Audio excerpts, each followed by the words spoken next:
بسم الله الرحمن الرحيم. الحمد لله نحمده ونصلي على رسوله الكريم. أما بعد فأعوذ بالله من الشيطان الرجيم. بسم الله الرحمن الرحيم. ولا تباشروهن وأنتم عاكفون في المساجد. صدق الله العظيم. সম্মানিত দর্শক শ্রোতা, আসসালামু আলাইকুম ওয়া রাহমাতুল্লাহি তাআলা ওয়া বারাকাতুহু। আজকে আমাদের আলোচনার আলোচ্য বিষয় হইল ইতিকাফ। যেহেতু আজকে রমজান মাসের 19 তারিখ, তো আমাদের সামনে রমজানের স্পেশাল গুরুত্বপূর্ণ একটা আমল হইল ইতিকাফ। তো আমরা খুবই সংক্ষেপে এই ইতিকাফ আলোচ্য বিষয়ের সামনে রাখিয়া কিছু কথা হওয়ার চেষ্টা করবো। ওয়া মা তৌফিকি ইল্লা বিল্লাহ। তো 1 নম্বর আলোচনার বিষয় হইল যে ইতিকাফ কি। ইতিকাফ হইল, ইতিকাফের শাব্দিক অর্থ হইল অবস্থান করা, আর ইতিকাফের পারিভাষিক অর্থ হইল আল্লাহ তাআলার নৈকট্য হাসিল করার উদ্দেশ্যে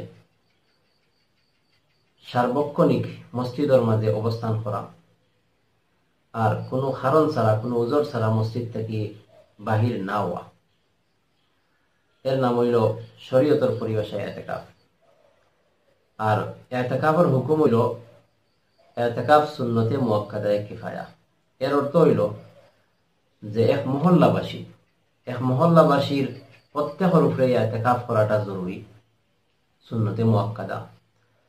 কিছু মানুষে যদি আদায় করিলেন ইতিকাফ, সামান্য কিছু মানুষে 1-2 জনেও, তখন এই মহল্লার পক্ষ থেকে আদায় হয়ে যাব। আর যদি কেউ আদায় করেন না, তাইলে মহল্লার সব মানুষ গুনাহগার হইবা। তো এর নাম হইল সুন্নতে মুআক্কাদায়ে কিফায়া। এই ইতিকাফ আমরা কেন করতাম, এই ইতিকাফের ফজিলত, গুরুত্ব, ফায়দা, উপহার কি, আমরা বিভিন্ন কারণে ইতিকাফ করতাম পারি। এর মাঝে প্রসিদ্ধ কয়েকটা কারণ আমি উল্লেখ করলাম। 1 নম্বরে, এই ইতিকাফ আমরা যে 10 দিনে ইতিকাফ করব, এই 10 দিনের মাঝে যে কোনো একটা রাত অবশ্যই শবে কদর আছে, যে কোনো একটা রাত নিশ্চিতভাবে। যেহেতু হাদিসের মাঝে নবী আলাইহিস সালাতু ওয়াস সালামে এই শেষ 10 দিনের বেজুর রাতের মাঝে শবে কদর তালাশ করা বা শবে কদরের ইবাদত করা, শবে কদর মনে করিয়া ইবাদত করার উৎসাহ দিয়েছেন।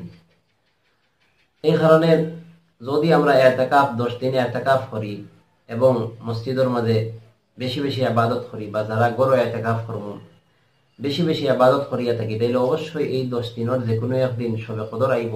আর শবে কদরের মাঝেও আমরা আমলটা হইব, ইতিকাফ হইব। আর শবে কদর অবস্থায় কোনো ইতিকাফ করলে, কোনো আমল করলে, এটা যে কোনো একটা আমল যদি আমরা ধারাবাহিক প্রতিদিন 83 বছর, প্রায় 84 বছর পর্যন্ত যদি করিয়া থাকি, করিয়া যে সওয়াব পাইমু, শুধু ইতিকাফের অবস্থায় এক রাত এই আমল করিয়া এই পরিমাণ সওয়াব পাইমু। সুবহানাল্লাহ। তো আমার আর আপনার কতদিনের জিন্দেগি, আমরা যদি 70 বছর জিন্দেগি জীবন পাই, এর মাঝে 10 বছর 20 বছর এমনিতেই যায় শুরুতে, শেষ দিকেও আরো 10-20 বছর যখন আমরা বার্ধক্যর কারণে ইবাদত ঠিক মতো করতে পারি না। তো আমরা যদি একটা ইতিকাফ ঠিক মতো করি, সঠিকভাবে একটা ইতিকাফ পালন করি, তাহলে নিশ্চিতভাবে এর মধ্যে শবে কদর আছে। আর শবে কদরের কারণে আমরা যে কোনো একটা আমল 84 বছর পর্যন্ত ধারাবাহিকভাবে করলে যে পরিমাণ সওয়াব পাইলাম না, শুধুমাত্র এক রাত এই পরিমাণ আমল করিয়া, একটা ইতিকাফের মধ্যে এই পরিমাণ আমল করিয়া এই পরিমাণ সওয়াবের অধিকারী হইলাম। তো আমরা কইতাম পারি ইতিকাফের সবচেয়ে বড় ফজিলতের বিষয় যে ইতিকাফের কারণে 84 বছরের আমল ইবাদত করার যে পরিমাণ সওয়াব, শুধুমাত্র একটা ইতিকাফ করে এই পরিমাণ সওয়াব পাওয়া যায়।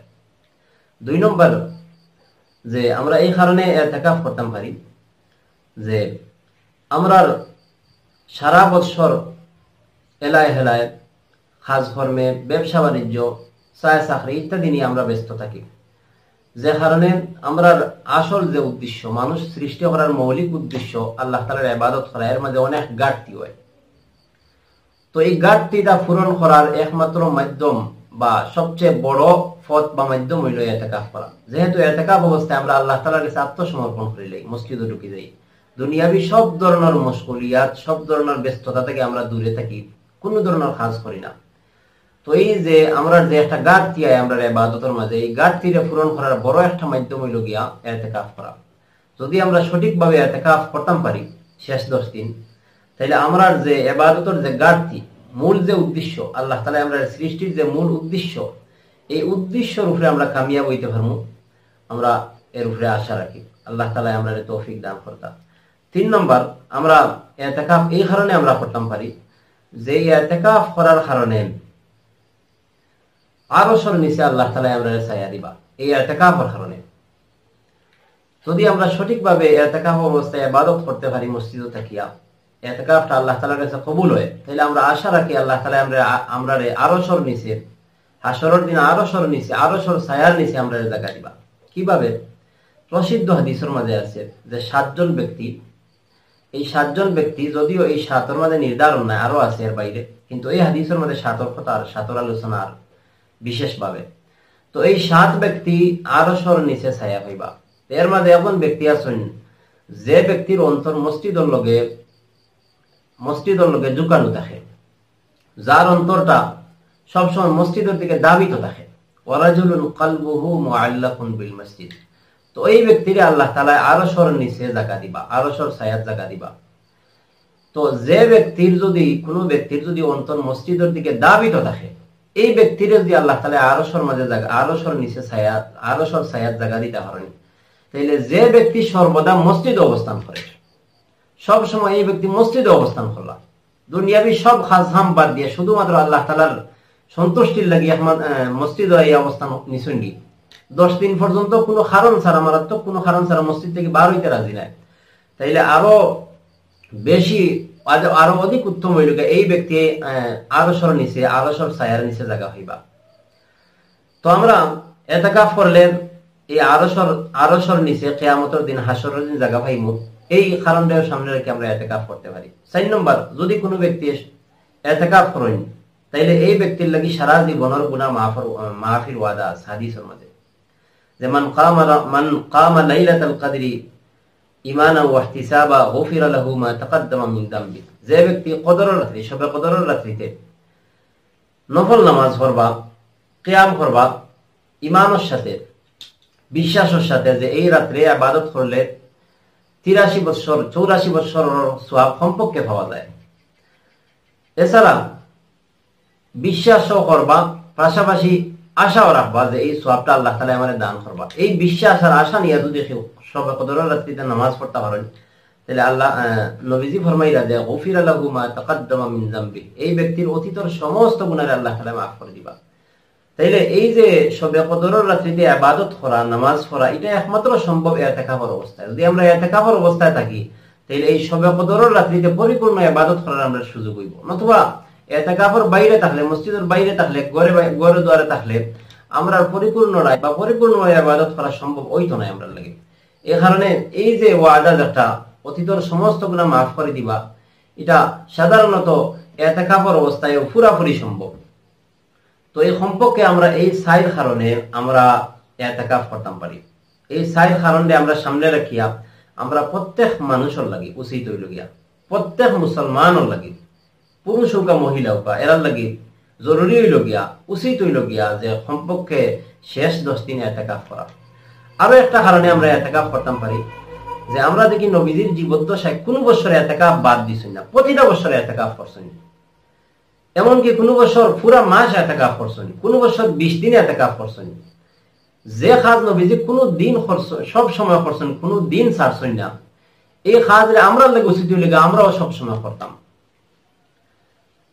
অথচ মারাত্মক কোনো কারণ, কোনো ওজোর না থাকলে ইতিকাফ নবীজি বাদ দিছেন না। 1 বছর বদরের যুদ্ধের বছর শুধুমাত্র যুদ্ধের মাঠে থাকা অবস্থা, ময়দানে থাকার কারণে ইতিকাফ করতে পারছেন না। অথবা কোনো রিওয়ায়াতে পাওয়া যায় যে ফতহে মক্কার সময় নবীজি মক্কার থাকার কারণে ইতিকাফ করতে পারছেন না, যুদ্ধ নিয়া, এই সমস্ত বন্দী অন্তর বিষয় নিয়ে ব্যস্ত আসলা। অথবা সাধারণ অবস্থায়, মুকিম অবস্থায় নবীজি প্রতিটা বছর ইতিকাফ করছেন। তাইলে এই কারণেও আমরা ইতিকাফ করতাম পারি। এতেকাফ করা এটাও আমরা লাগে একটা কারণ। এরপরে এছাড়া